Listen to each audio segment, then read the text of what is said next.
여러분은 요셉 이야기를 어떻게 기억하고 있습니까? 요셉은 불과 17살 어린 나이에 이집트로 팔려갑니다. 누가 팔았습니까? 네, 형들이 팔았습니다. 형들이 혹시 왜 팔았는지 혹시 아세요? 네? 질투? 아버지의 편애? 그래서 생긴 뭐 질투. 그죠? 네, 이 정도 우리가 이해하고 있습니다. 그래서 우리들 기억 속에 남아있는 요셉 이야기는 형들의 시기 질투 때문에 요셉이 희생되었다. 그러나 임마누엘 하나님의 보호하심으로 요셉은 살 수 있었고 그 인생은 승승장구할 수 있었다. 이런 이야기가 아마 좀 익숙할 것입니다. 그리고 또 이런 것도 있어요. 요셉은 꿈의 사람이다. 볕단이 절하고 그리고 해와 달이 절했다. 이런 이야기 들었죠? 이런 얘기 들을 때마다 무슨 요셉 이야기를 보면 무슨 동화를 보는 동화를 듣는 그런 동심으로 요셉을 내는 기억하곤 할 것입니다. 그런데 그런 뭐 기억의 요셉 이야기도 맞지만 오늘은 좀 다른 관점에서 이 요셉 이야기를 한번 살펴보려고 합니다. 요셉 이야기는 아주 따뜻한 그런 동화 같은 이야기인 것 같지만 아주 사실 살벌한 그런 이야기입니다. 그렇게 시작합니다. 제가 무슨 여러분들에게 동심 파괴를 하고자 하는 그런 것 같은 느낌도 있지만 그런 것이 아니라 성경이 말하는 요셉 이야기 시작은요, 아무리 봐도 이 따뜻한 이야기라고 보기가 어렵습니다. 아주 살벌합니다. 우리가 지난 시간에 아브라함 이야기의 키워드를 무엇이라고 했는지 기억하세요? 믿음과 모험, 이 정도로 우리가 정리를 했던 것 같습니까? 했던 것 같습니다. 이삭 이야기는 혹시 무엇이었는지 기억하십니까? 상처와 치유, 그죠? 예, 그 정도로 정리를 했었고, 야곱 이야기는 여러분 무엇이었던 것 같습니까? 신실하심과 고집, 하나님의 신실하심과 인간의 고집, 그런 정도였죠? 생소하신가요? 굉장히 생소한 그런 표정이신데 아무튼 그런 주제로 우리가 이야기를 나눴고, 또 요셉 이야기의 키워드는 무엇이었으면 좋을까? 무엇일까? 오늘 말씀을 준비하면서 이런 주제를 생각해 봤습니다. 형제폭력. 좀 살벌합니다. 자, 지금부터 그 이야기를 전개해 보겠습니다. 야곱의 아들들이 장성했습니다. 그리고 세겜에 양치러 떠났습니다. 여기서 양치러 떠났다는 그런 말은요, 이른 아침에 집을 떠나서 해질녘쯤 집으로 돌아온다, 이제 그런 개념의 양치기가 아니에요. 이 사람들은 유목민입니다. 양치러 간다는 것은 한철 유목 생활을 한다는 것이에요. 야곱이 아들들의 이 소식이 궁금해서 요셉을 형들에게 보냅니다. 형들이 잘 있는지, 양들도 잘 있는지 보고 오라고 심부름을 시킵니다. 세겜으로 보냈다고 성경에서 이야기하고 있어요. 그런데 형들은 세겜에 있지 않았고 도단이라는 곳에 있었다라고 이야기합니다. 도단은 지리상 이 세겜에서 북서쪽으로 한 20km 정도 더 떨어져 있는 곳입니다. 유목민이니까 풀을 자라는 곳을 찾아서 자리를 옮긴 것이었겠죠. 아마 이 어린 야곱이 이 형들 찾기가 쉽지 않았을 거예요. 거리도 있었고요. 그런데 잘 찾았습니다. 우여곡절 끝에 도단에 잘 도착했습니다. 그런데 성경에서 말하기를 형들이 이 야곱을 먼저 발견했다, 알아봤다, 이렇게 이야기하고 있죠. 어떻게 알아봤을까요? 이것은 추측으로 이제 봐야 되는데, 첫 번째 추측은요, 도단은 지리적으로 이 평지보다 높은 곳에 있었다. 언덕진 곳이다, 이렇게 생각하시면 될 것 같습니다. 형들이 먼저 도단에 도착해 있으니까 저 아래에서 요셉이 오는 그 모습을 볼 수 있었다는 것이죠. 그리고 이제 두 번째로 형들이 야곱을 먼저 발견한 이유는 37장 3절 말씀을 먼저 한번 봐볼게요. 같이 한번 봐보겠습니다. 시작. 이스라엘은 늙음하게 요셉을 얻었으므로 다른 아들보다 요셉을 더 사랑하여서 그에게 화려한 옷을 지어서 입혔다. 있습니다. 네, 요셉이 입은 옷에 대해서 이 개역 성경은 자색옷 이렇게 묘사하고 있고요. 세번역 성경은 화려한 옷이라고 이렇게 묘사하고 있습니다. 그래서 요셉이 입은 옷을 한번 여러분 상상 한번 해보세요. 어떤 옷일까요? 채색 옷일 가능성이 크지 않겠습니까? 아주 컬러풀한 그런 옷으로 상상이 됩니다. 그리고 더 상상을 해보면 그 옷의 길이가 이 손등까지 덮지 않았을까? 밑으로는 발까지 다 덮는 그런 마치 왕궁 사람들이 입는 그런 옷이지 않았을까? 저는 이제 야곱의 그 모습을 한번 생각해 보기 위해서 그런 상상을 좀 해봤습니다. 요셉이 입은 옷이 좀 상상이 되십니까? 네. 꼭 그런 옷은 아니다 할지라도 아마 이제 확실한 것은 일반인들이 입는 옷과는 전혀 다른 옷이었으면 분명할 것입니다. 일하는 사람들이 입는 옷이 아니라 특별한 사람이 입는 옷이라는 것이죠. 그런 옷을 야곱이 요셉에게만 준 것입니다. 어떻습니까? 야곱이 잘했습니까? 편애를 한 거죠. 혹시 이 대목에서 혹시 떠오르는 사람이 있습니까? 야곱의 아버지?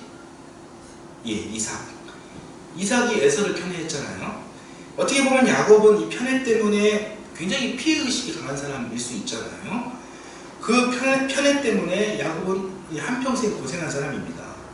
그래서 야곱은 아버지 이삭의 편애가 싫었지만 알게 모르게 이 아버지가 했던 편애를 그대로 따라하고 있었다는 것입니다. 우리들은 절대 아이들을 절대로 편애해서는 안 됩니다. 편애를 당하든 아니면 편애의 수혜를 받든 오늘 말씀을 보니까 자식들은 그것을 따라한다.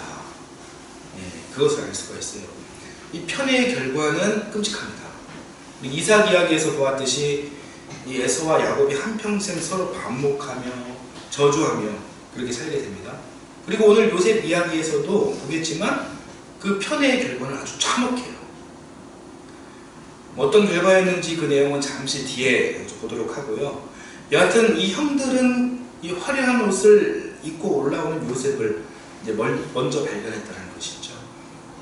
발견하고 나서 형들이 제일 먼저 하는 일이 무엇이었는지를 한번 보겠습니다. 37장 19절 20절 말씀을 보겠습니다. 한번 보겠습니다. 같이 읽겠습니다. 그들은 서로 마주보면서 말했다. 야, 저기 꿈꾸는 녀석이 온다. 자, 저 녀석들을 죽여서 아무 구덩이에 던져놓고 사나운 들짐승이 잡아먹었다고 하자. 그리고 그 녀석의 꿈이 어떻게 되나 보자. 이게 무슨 일인가요? 요셉을 죽일 궁리를 하고 있습니다. 형들은 왜 그 동생을 보자마자 이렇게 죽일 궁리를 했을까? 왜 그런 것일까요? 화려한 옷 때문에? 그럴 수도 있습니다. 우발적으로 늘 왕자처럼 행세하는 동생이 얼마나 얄미웠겠냐, 그런 감정이 그냥 확 올라왔을 수 있습니다. 그것 때문에 그렇지만 그것 때문에 죽인다라는 것은요 좀 오버 아닌가요? 단순한 질투 때문에 이 살인의 마음을 품는다는 것은 오늘날 사이코패스, 소시오패스 같은 그런 것이 아닌 이상 이게 불가능한 일이에요. 지금 형들이 지금 한 명 있는 것이 아니고 여러 명이 있지 않습니까? 형들이 전부 하나같이 사이코패스, 소시오패스라고 보기에는 사실 좀 무리가 있죠. 저는 단순한 노발적 마음 때문에 살인의 마음을 품었다 이렇게 보지는 않습니다. 그렇다면 왜 동생을 죽이려 했을까? 궁금했습니다.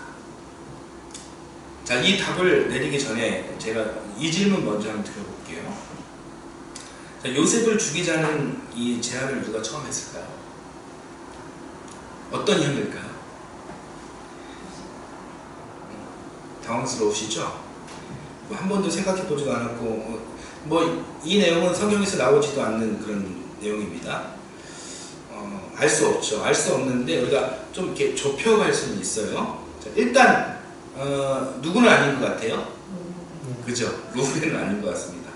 맏형 루벤은 아닌 것 같아요. 37장 21절 전반부를 보면은 한번 볼까요? 같이 한번 읽어볼까요? 시작! 루벤이 이 말을 듣고서 그들의 손에서 요셉을 건져내려고 그들에게 이렇게 말하였다. 여기까지. 이 루벤은 아닌 것 같아요. 루벤의 엄마가 누구냐면은 야곱의 첫 번째 아내 레아입니다. 요셉에게 안 좋은 감정이 있을 법한 형들을 추측해 본다면은 본처인 레아와 라헬의 자식들이기보다는 그 첩들의 자식일 가능성이 크다. 그 야곱에게는 첩이 2명이 있었죠. 그 사람들의 자식일 가능성이 크다라고 봅니다. 단순한 이 첩들의 자식이라서가 아니라 37장 2절 말씀을 또 한번 봐볼게요. 한번 봐보겠습니다. 시작! 17살 된 소년 요셉이 아버지의 첩들인 빌하와 실바가 낳은 형들과 함께 양을 치는데 요셉은 형들의 허물을 아버지에게 일러 바치곤 하였다. 이 말씀이 사실은 이야기 전개상 그렇게 꼭 필요한 그런 이야기는 아닌 것 같은데 이 말씀을 한번 보니까요. 재밌잖아요. 형들이 요셉을 싫어하는 이유에 대해서 정확한 것은 아니지만 이 말씀이 약간 좀 암시를 주는 것 같긴 해요. 첩들인 빌하와 실바의 자식들이 요셉을 얄미워했겠죠. 자꾸 고자질을 하니까요. 그렇다고 죽일 정도는 아니다. 일러 바친다고 그냥 살인의 마음을 품는다는 그것은 그 살인하는 그 마음을 가진 그 사람이 비정상적인 것 아닙니까? 그래서 저는 이렇게 생각도 해보게 되었습니다. 그냥 욱하는 감정에 저거 그냥 죽여버려 그냥 그런 거 아닐까? 우리들도 되게 열받으면 그런 말 쓰지 않습니까? 너 죽고 나 죽자 이런 말 쓰지 않습니까? 그런 것이 아닐까? 그런 거였으면 좋겠다라는 그런 마음을 한번 가져보지만 21절 후반부 루벤의 이야기를 들어보면은 너 죽고 나 죽자라는 그냥 뱉고 마는 그런 상태가 아님을 또 발견할 수 있습니다. 루벤 이야기를 한번 또 보겠습니다. 37장 21절 후반부하고 22절 말씀입니다. 한번 같이 한번 읽어보겠습니다. 시작! 목숨만 해치지 말자. 피는 흘리지 말자. 여기 들판에 있는 무덤이 그 아이를 던져 넣기만 하고 그 아이에게 손을 대지는 말자. 루벤은 요셉을 그들에게서 건져내서 아버지에게 되돌려 보낼 생각으로 이렇게 말한 것이다. 장난이 아니죠? 장난이 아니에요. 그래서 루벤은요 3번이나 간절하게 이야기합니다. 목숨만 해치지 말자. 피는 흘리지 말자. 그 아이에게 손을 대지는 말자. 그래도 이 루벤 형이 있어서 참 다행이에요. 루벤이 누구길래 이렇게 요셉에게 호의적일까요? 루벤은 아까 말씀드렸듯이 레아의 아들. 요셉은 누구의 아들입니까? 라헬의 아들. 예. 레아와 라헬 어떤 관계입니까? 친자매잖아요. 그렇죠? 그래서인지 요셉을 아끼고 긍휼히 여기는 마음이 있지 않았나 이렇게 또 상상을 또 해보는 것이죠. 다행히 다른 형들도 이 맏형 루벤의 이 말을 존중해서 죽이지 않기로 이렇게 합니다. 저 밑에서 올라오고 있는 요셉을 형들이 발견하고 이 형들이 주고받는 이야기는 이 정도로 한번 정리는 좀 된 것 같고요. 그리고 요셉의 입장에서도 한번 생각해 보겠습니다. 어때요? 어렵게 여기까지 넣었잖아요. 왜 어렵죠? 형들이 세겜에 있는 줄 알았는데 알고 봤더니 20km나 떨어진 도단에 있는 거예요. 정말 극적으로 형들을 발견하고 요셉의 마음이 어땠을까요? 기뻤죠. 저 위에서 양치는 형들을 보고 기뻐가지고 형님들 저 왔습니다. 지금 뭐 힘들어 죽겠지만 조금만 힘내면은 형들 앞에 당도할 수 있다라는 기쁜 생각에 젖먹던 힘까지 다해서 뛰어갑니다. 그리고 형들 앞에 딱 당도합니다. 이때 무슨 일이 일어납니까? 이때 형들이 제일 먼저 한 일이 무엇입니까? 충격적이에요. 23절입니다. 같이 가볼게요. 요셉이 형들에게 오자 그들은 그의 옷, 곧 그가 입은 화려한 옷을 벗기고. 여러분 한번 상상해 보세요. 형들이 요셉의 옷을 벗겼는데 어떤 마음으로 지금 옷을 벗긴 겁니까? 아이고 내 동생 오느라 고생 많았네, 땀에 흠뻑 젖었네, 옷부터 벗고 씻자, 이런 거였습니까? 그게 아니라 힘으로 형들에게 맞설 수 없는 그런 요셉을 강제로 잡고 굴복시키고 옷을 벗기는 장면이에요. 소름 끼치는 장면이에요. 이 장면에서 우리가 주목해야 할 것은요, 옷을 벗겼다라는 이 서술적 이 문장 표현이 아니라 옷을 벗기면서 형들이 사용한 언어, 눈빛, 몸짓, 이런 것을 상상해 봐야 하는 것입니다. 어떻습니까? 그렇게 당하는 요셉을 한번 여러분 상상해 보십시오. 아이를 둔 부모의 입장에서 한번 생각해 가보십시오. 세월호 그 유족들을 생각해 보면서 한번 생각해 보십시오. 이거 얼마나 가슴 아픕니까? 이 공포스러운 이 순간을 벗어나고 싶지만 이 자신의 힘으로 물리적으로 할 수가 없어요. 그런 상태입니다. 지금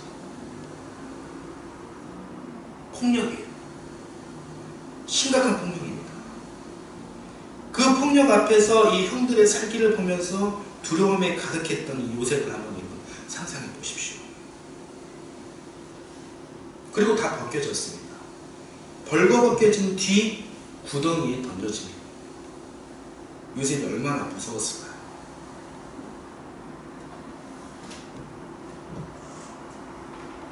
형들의 이 행동은 여러분 단순한 것이 아닙니다. 정말 죽이고 싶은 그런 분노가 있는 거예요. 아마 루벤이 그 자리에 없었다면 그 자리에서 아마 집단 구타를 해서 아마 요셉은 직사를 당했을 수도 있습니다.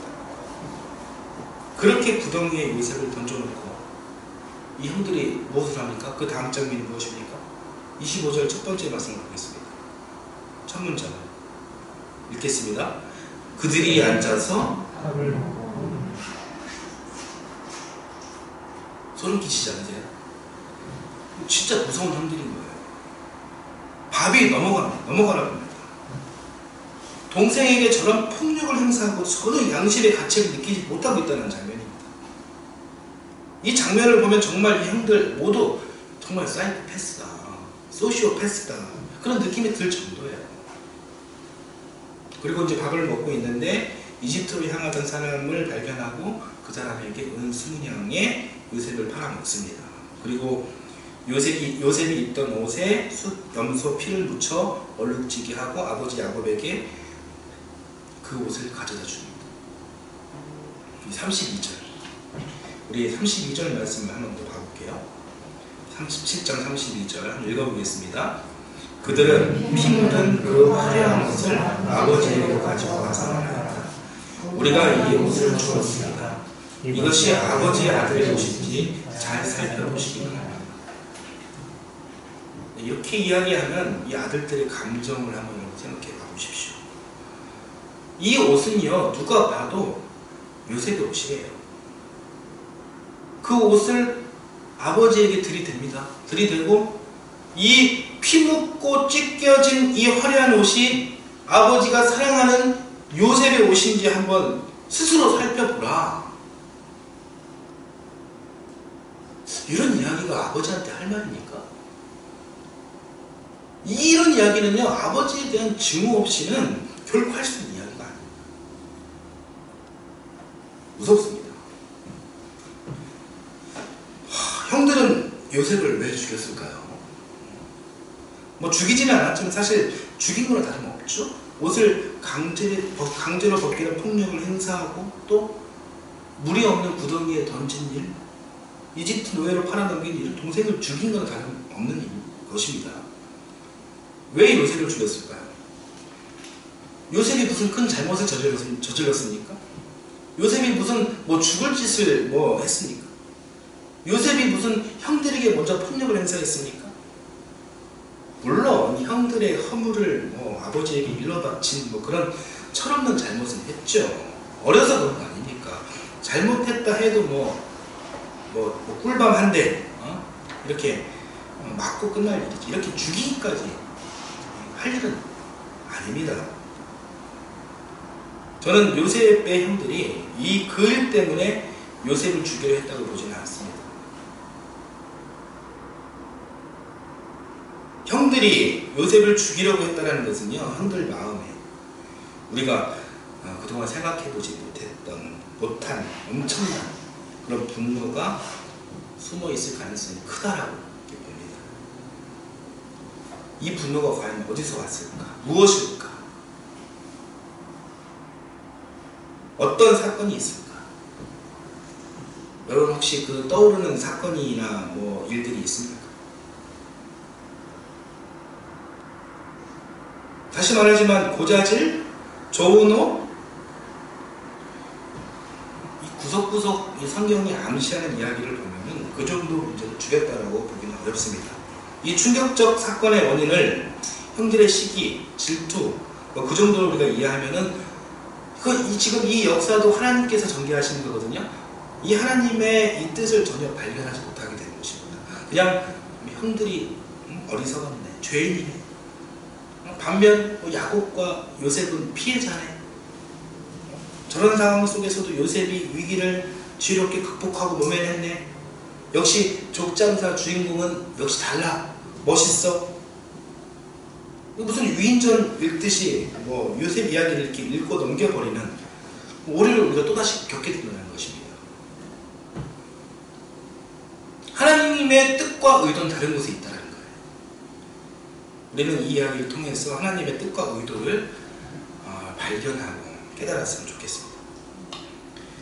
형들이 왜 요셉을 죽이려고 했는지는 우리가 지난 두 가지 사건을 통해서 한번 확인해 볼 수 있습니다. 첫 번째는 야곱의 아들들은, 특히 이 첩들의 아들들은 아버지 야곱에게 폭력을 당한 적이 있어요.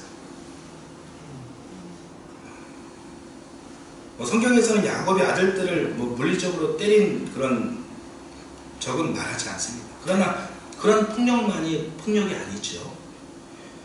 폭력이라는 것은 내 우월적 주의를 이용해서 내 마음대로 상대의 인권을 좌지우지할 때도 폭력입니다. 그런 일이 언제 있었냐면은 야곱이 야복 강가에서 천사와 씨름을 하고 분이엘 아침을 맞이하고 형 에서를 만나러 가는 중에 있었어요. 형을 만나기 전 그 야곱의 마음이 어땠습니까? 우리가 지난 시간에 그날 밤 이야기를 우리가 아주 길고 진하게 했잖아요. 그날 밤에 에서의 손에서 죽느냐 사느냐 하는 문제 때문에 야곱이 잠을 이루지 못했다, 이런 이야기를 했습니다. 그런 두려움이 쭉 이어지다가 드디어 에서를 만나기 일보 직전이에요. 이때가 이제 클라이막스죠. 그 두려움에 만약 죽는다면 그 죽음이 눈앞에 가장 가까운 때가 그때예요. 그 순간입니다. 이때 야곱이 무슨 일을 하냐면은 줄을 세워요. 자, 33장 2절 말씀을 한번 볼게요. 같이 한번 읽어보겠습니다. 두 여종과 그들에게서 난 아이들은 앞에 세우고 레아와 그에게서 난 아이들은 그 뒤에 세우고 라헬과 요셉은 맨 뒤에 세워서 따르게 하였다. 지금 죽을 수 있는 그런 문턱이 있는 거 아닙니까? 죽는다면 지금 무슨 이 행렬을 하는 건데 이 행렬이 무슨 위풍당당 행진곡 뭐 예, 그런 행진이 아니잖아요. 그런 순간에 지금 이 죽을 수 있는 그 순간에 제일 앞에 야곱이 누구를 세웁니까? 첩들과 그의 자식들이 선 것입니다. 그 다음은 레아와 자식들, 맨 뒤에는 라헬과 요셉. 여러분 이 상황을 지금 이해하시겠어요? 우리도 지금 알겠는데 이 상황을 이 요셉의 형들, 특히 이 첩들의 자식들이 모르겠냐는 거예요. 이미 장성했어요. 이 아들들 역시 모두 지금 이 상황을 다 알고 있어요. 다 파악하고 있습니다. 그날 밤 아버지 야곱이 괴로워가지고 잠을 이룬 것도 지금 다 알고 있고요. 어쩌면 큰아버지 에서 얘 손에 자기들도 죽을 수 있다는 사실도 알고 있어요. 이 아들들에게도 지금 엄청난 지금 공포가 지금 다다른 그런 순간입니다. 그런 순간에 너 나와 맨 앞에서 너 중간 너 뒤에 이렇게 줄을 세우는데 뭐 힘에 우위에 밀려가지고 이렇게 줄을 섰지만 자신들이 희생양이다, 자신들이 총알바지다 라는 그런 생각을 떨칠 수가 있겠습니까? 빌하와 실바 이 첩의 4명의 아들들은 그런 생각을 당연히 할 수밖에 없었다는 것이죠. 다행히 에서가 야곱을 용서했습니다. 이 사륙의 마음이 눈 녹듯이 사라지고 목을 껴안고 입맞춤하면서 다행히 평화로울 수 있었습니다. 다행입니다. 다행이지만 맨 앞에 섰던 그 아들들에게는 이것은 씻을 수 없는, 잊을 수 없는 그런 인생의 그 트라우마가 되었던 것입니다.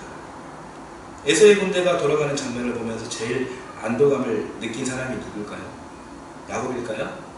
저는 그렇게 생각하지 않아요. 제일 앞쪽에 있었던 첩과 그의 아들들일 것입니다. 이 사건이 첩의 아들들이 그 아버지 야곱으로부터 받은 첫 번째 폭력이다 라는 것이죠.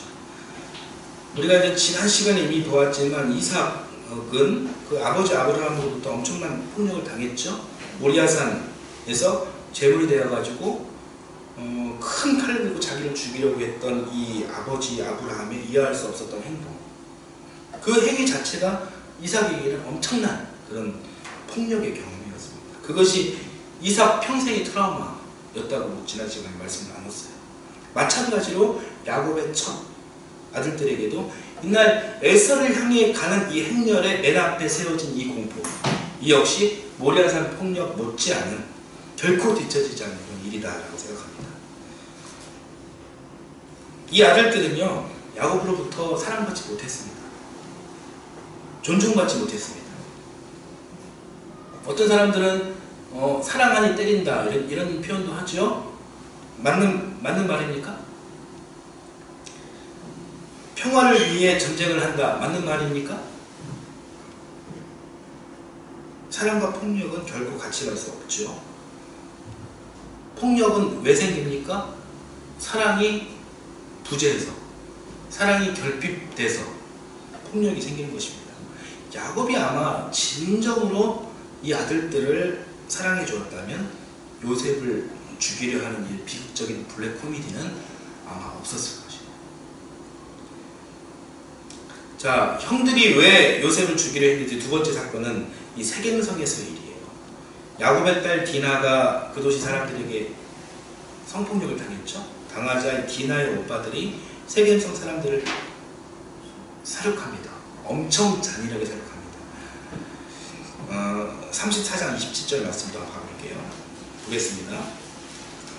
야곱의 다른 아들들은 문식지에 달려들어서 털고 그들의 누이가 욕을 부른 그 성읍을 약탈하여. 엄청난 폭력이에요. 굉장한 폭력을 지금 경험하는 것입니다. 이 아들들이 이전에 그 폭력은요, 피해자로서의 그런 경험이라면 이번 폭력은 가해자로서의 그런 경험입니다.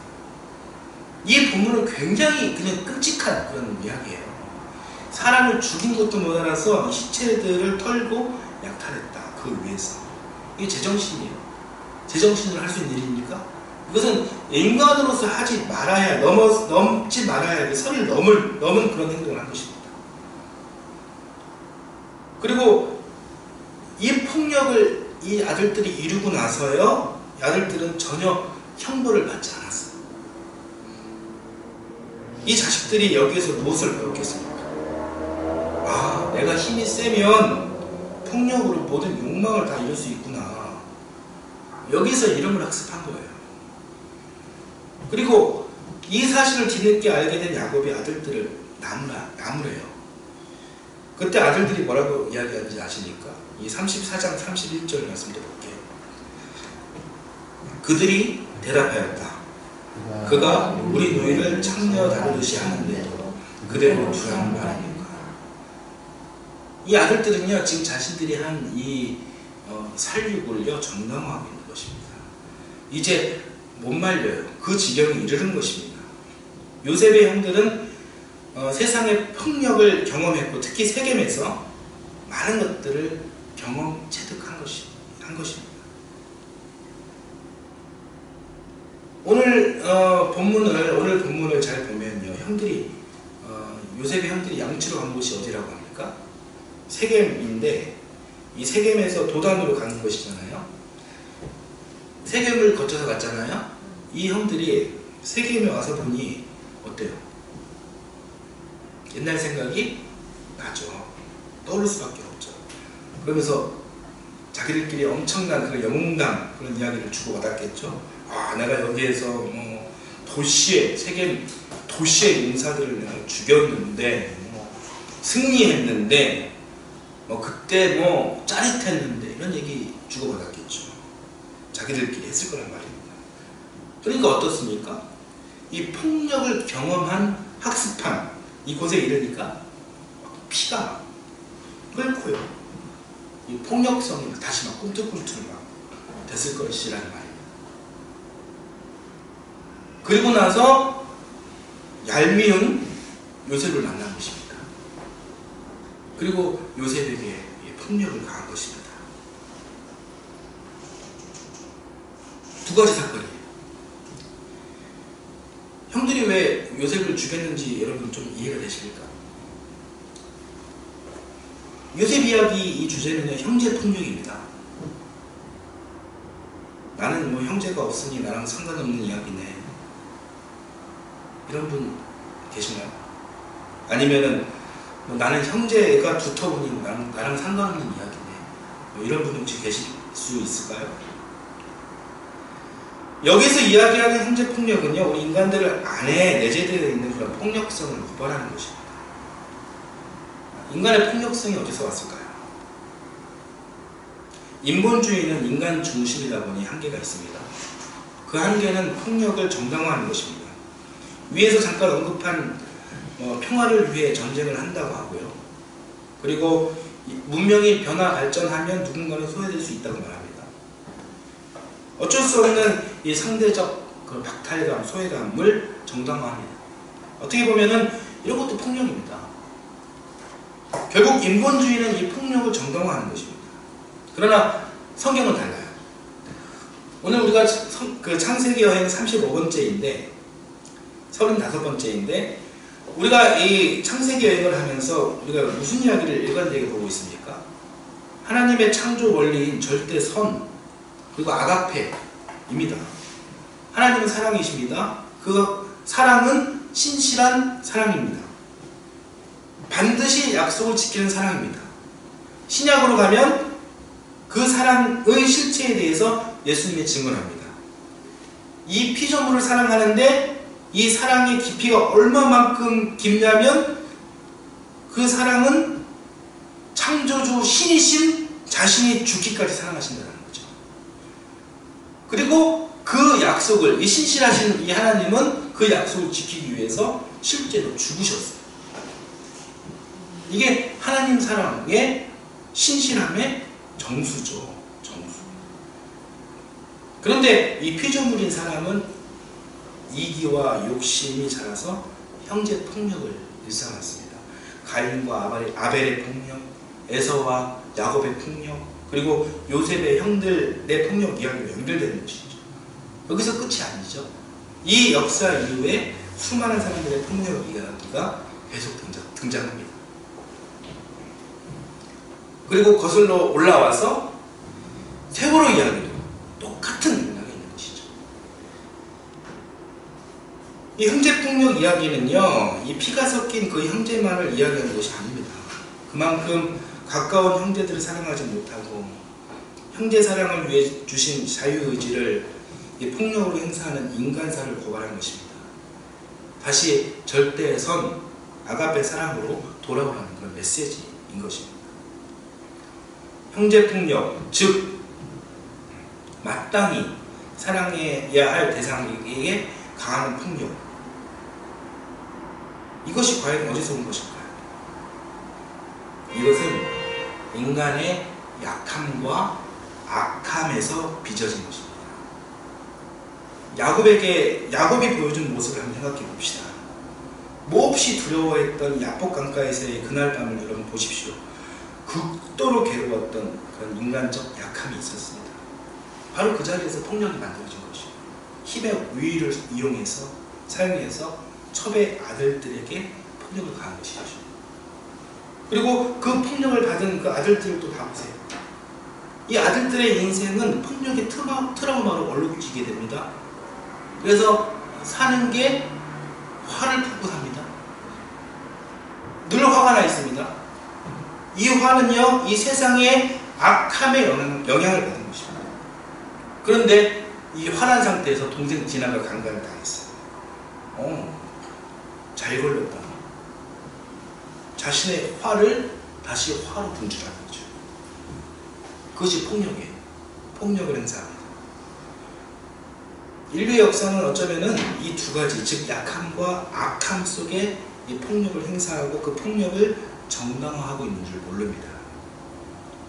인간의 역사는 사실 이 두 가지 안에서 다람쥐 쳇바퀴 돌듯 반복되는 인생을 살고 있는지 모릅니다. 이것이 우리 인간의 실존이자 한계인 것이에요. 사랑하는 여러분, 우리가 하는 이 신앙의 본질은 이 약함과 악함 속에서 구원을 요청하는 것입니다. 그 역사 속에서 예수 그리스도의 십자가 사건과 부활 사건이 있는 것입니다. 사랑하는 여러분, 창조주 하나님과 예수 그리스도를 믿으십니까? 그렇다면 우리는 결단해야 합니다. 무슨 결단이냐면 나는 폭력을 행사하지 않겠습니다. 여러분 결단하실 수 있겠습니까? 쉽지 않아요. 쉽지 않지만 그리스도인으로서 우리는 함께 노력해야 되는 것입니다. 가장 가까운 형제뿐만 아니라 사랑하라고 주신 모든 사람들에게 사랑과 유익을 건네는 우리 모두가 되었으면 좋겠습니다. 요셉 이야기를 통해 주신 하나님의 메시지는 형제 폭력은 이제 그만, 형제 사랑하라는 것입니다.